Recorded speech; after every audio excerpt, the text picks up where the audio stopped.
Une fois le second tour des élections régionales passé, que se passe-t-il?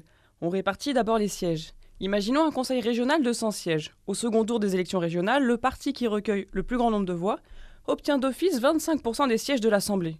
Sur les 100 sièges, il en obtiendrait donc 25. Les 75 restants sont répartis proportionnellement au résultat.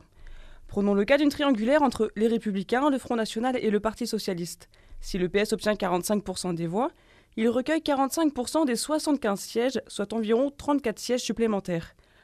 De l'autre côté, le Front National obtient 30% des voix, il aura donc 22 sièges, et les Républicains 19, qui correspondent aux 25% restants. Une fois que le nombre d'élus par parti est déterminé, il faut se partager les places au sein d'une même liste. La répartition se fait par département, dans lesquels il y a les sous-listes. C'est encore une fois un système à la proportionnelle.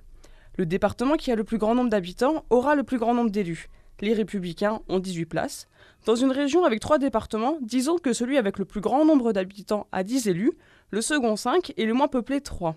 Dans le premier département, ce seront donc les 10 premiers de la liste qui auront un siège.